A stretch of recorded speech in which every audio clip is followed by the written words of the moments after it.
Hi students, welcome once again to the economic class. Today we will discuss about a topic called approach to eradicate poverty. In the previous class we have discussed what is poverty line, what are the causes of poverty, etc. Today our topic is about the various approach to eradicate poverty. There are three approaches to eradicate poverty. Number one, growth oriented approach. Number two, meeting the minimum needs of the poor. Number three is the poverty alleviation program. So there are three approach to eradicate poverty. Number one, growth oriented approach. Number two, meeting the minimum needs of the poor. Number three is poverty alleviation program. So these are the three approaches to eradicate poverty. So number one, we start with growth oriented approach. According to growth oriented approach, it says that whenever a country's economic growth take place, then that country's GDP will increase, and per capita income of that country will also increase, and it will spread to all the section of the society. As a result, the poverty will decline. This is the growth oriented approach. Once again, it says that it is that whenever there is an economic growth in a country, there will be an increase in the GDP and also in the per capita income of the country. As a result, it will spread to all the section of the society. So when it will spread to this growth, or when the economic growth will spread to all the section of the society, what will happen? The poverty of the people will decrease. But unfortunately, this growth oriented approach became a failure. Why? Because the administrative system was very poor and efficient in our country, not a very efficient one in our country. As a result, the economic growth oriented approach was a failure in our country. So growth oriented approach says that whenever there will be economic growth in a country, then there will be increase in the GDP of that country, as well as the per capita income will increase. As a result, it will spread to all the section of the society. So when I am saying all the section of the society, it will also spread to the poor section of the society. As a result, the poverty will decrease. But due to the inefficiency in our administrative system and corrupt practices, as a result, this growth oriented approach was not a successful one to eradicate poverty from our country. So this is the growth oriented approach. Then after that, their next approach to eradicate poverty is the meeting the minimum needs of the poor. So we know that what are the minimum needs: education, food, health, and sanitation. All these are the minimum needs of a person. So it is the responsibility of the government to give this minimum basic needs to the poor people. So in our country, we see that is government has opened government schools to the poor children. Government has opened government hospital to the poor children. Government is providing food at a subsidized rates. That is, you get what you get: rice, sugar from the PDS, public distributive system.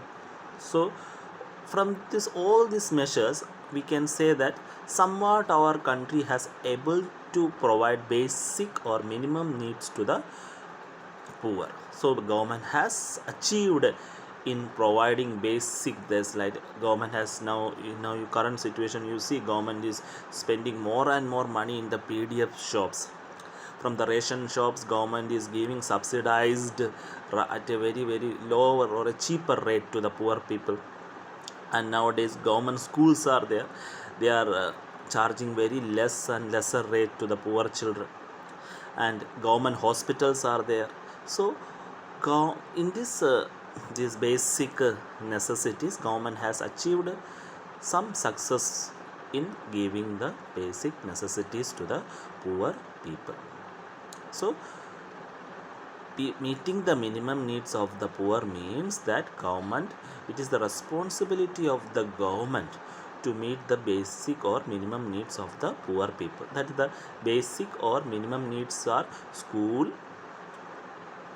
education or school, then food, then hospital, then good sanitation. All are these basic and minimum needs. So it is the responsibility of the government to provide these basic and minimum needs to the poor people. And in our country, government has achieved in somewhat success in providing these basic and minimum needs to the poor people. That's why we can see more and more PDS shops are there in our country, more and more government schools are there in our country, and more and more government hospitals are there in our country. All these are for the poor people. So government has achieved some success in meeting the minimum needs of the poor people.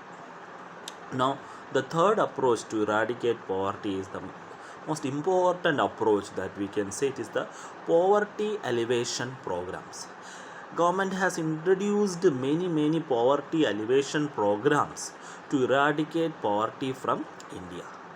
So the number one important poverty alleviation program is Mahatma Gandhi National Rural Employment Guarantee Act, or we can say Manrega or Narega. This is an act which came in the year 2005.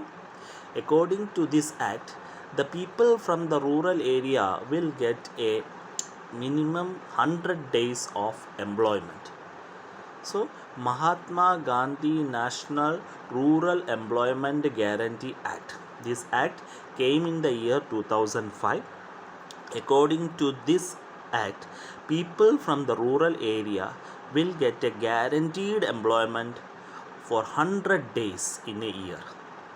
This is a wage employment program of a government. So Mahatma Gandhi National Rural Employment Guarantee Act is a wage employment program of the government. It came in the year 2005, and this act says that in rural area, the unemployed people or the unskilled laborers will get a guaranteed employment for 100 days. So very important, Manrega or Narega it is known as.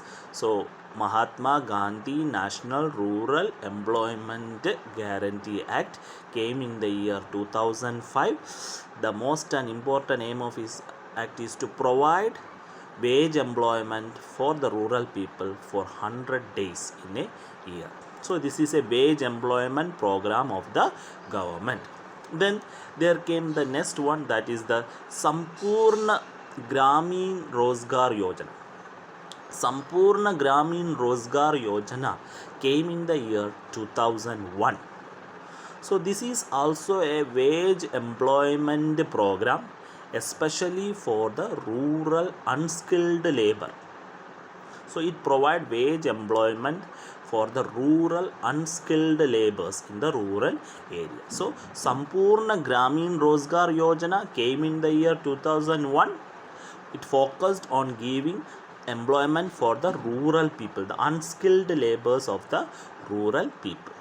Both the Mahatma Gandhi National Rural Employment Guarantee Act and Sampurna Gramin Rozgar Yojana both are wage employment programs. So it is very important, these both programs are wage employment program of the government.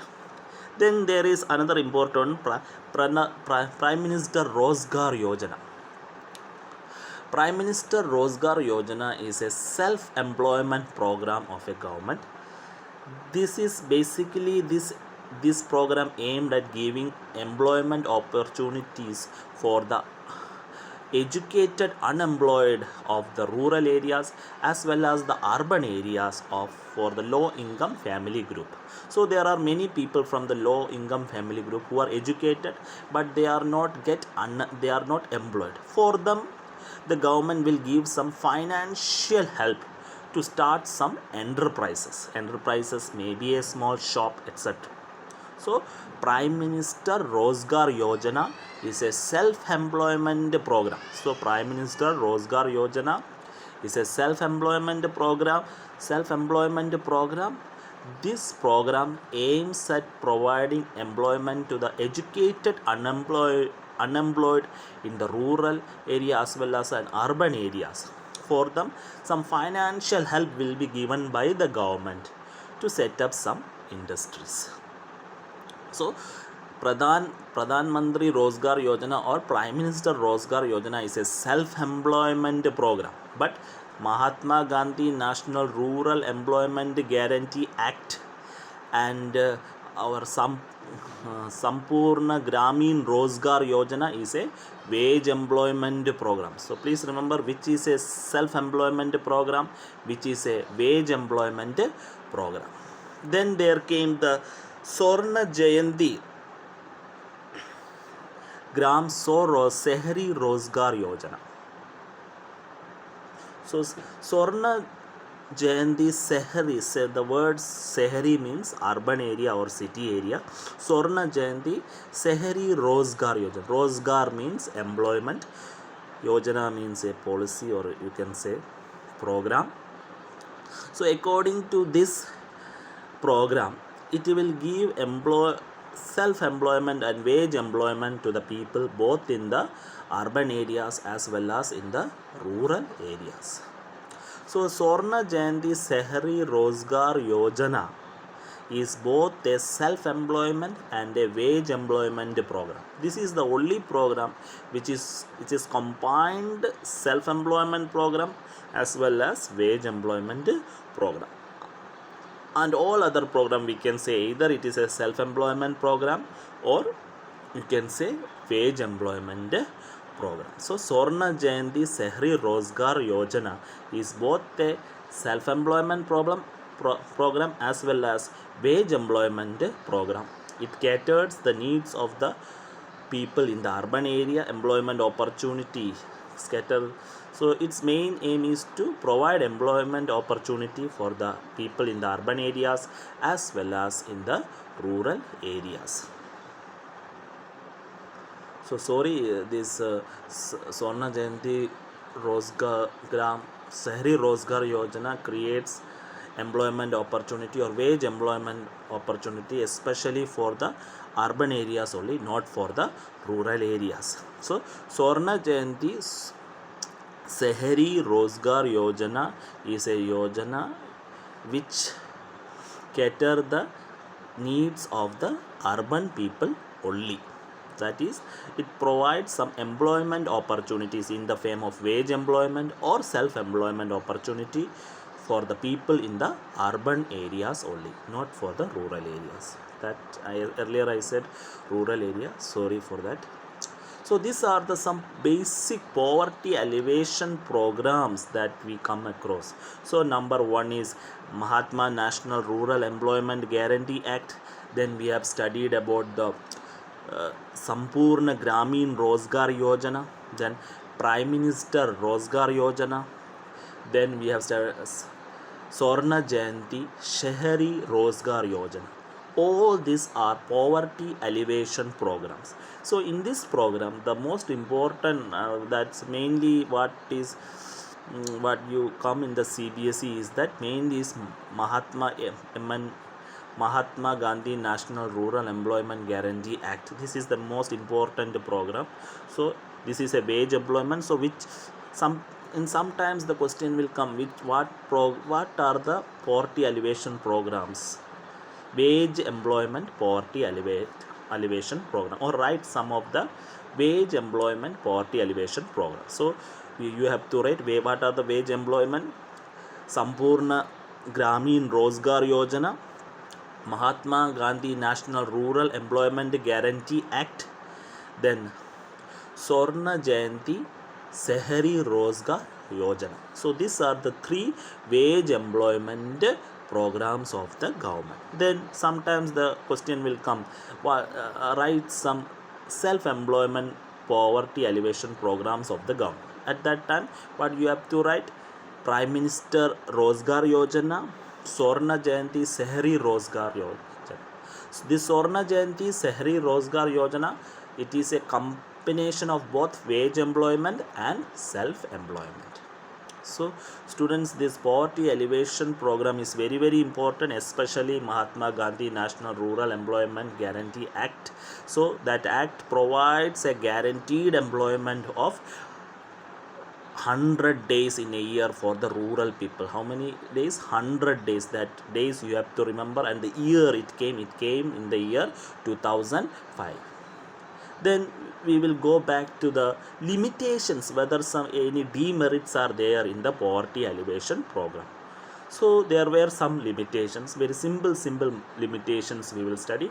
First and the foremost limitations of poverty alleviation program is that the government, for this program, the resources which was allotted by the government was very very less.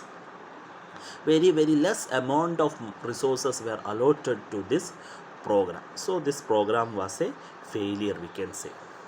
And another limit is that the people, you can say the officials who were involved in this program, they were not properly trained, they were ill motivated, they were corrupted. For this reason this program was not implemented well.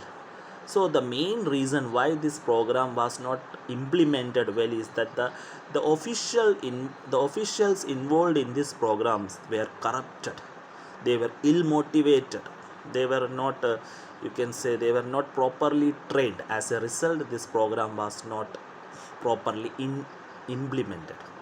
Then another one is that the participation, there were the poor people also not participated actively in this program. This is also one case why this program is not implemented properly. So what are the limitations? The number one limitation we have discussed is that the people who are the officials who were involved in this program, they were not properly trained, they were corrupted, and they were ill motivated. As a result, the program was not implemented well or properly. Number two is that the resources which were allocated to these programs were very very less. The government allotted very less amount of money to this program. As a result, this program was not implemented properly. And number three what we discuss is that the poor people, they were not actively participating in this program. As a result, this was also a cause why the program was not a successful one. So sometime the question will come, explain the poverty alleviation program and with limitations or criticisms or demerit. So whenever you write the poverty alleviation programs, first of all you have to mention what is MNRGA. Then another we have Sampurna Gramin Rozgar Yojana, then Pradhan Mantri Rozgar Yojana, Swarna Jayanti Sehri Rozgar Yojana. So once again, MNRGA is very very important. Manrega we can say, or Narega it is also been said as. It came in the year 2005. It gave a voluntary, so it provided employment for 100 days in a year for the people in the rural area. That days is also very very important, 100 days, and it came in the year 2005. Act came. So Manrega is very very important for the examiner. Sometimes it will be asked. So these are the basic poverty or some approaches to eradicate poverty. So number one is growth oriented approach, number two is meeting the minimum needs of the poor, number three is the poverty alleviation program. In this, mainly the question comes from the poverty alleviation program. Sometimes they will ask you the meeting the minimum needs of the poor people, and also growth oriented approach. So we have said that in the growth oriented approach, when there is economic growth in the country, that country's GDP growth will take place. As a result, per capita income will increase. As a result, it will spread to all the section of the society, and the poverty will decrease. But unfortunately, due to the lack of administrative and corrupt practices by the government official, this growth oriented approach was not a successful in dealing with eradicating the poverty, but meeting the minimum needs was a successful one. As we know that there is that we have public distributive system, government schools and government hospitals are there, so somewhat they achieved successful in the for giving the basic or minimum needs to the poor people. And the poverty alleviation approach we studied, and under this various policies and programs were initiated, but it was not implemented well because of the lack of corruption, lack of willingness and lack of resources. So this much for today. So all of you please take care. Thank you.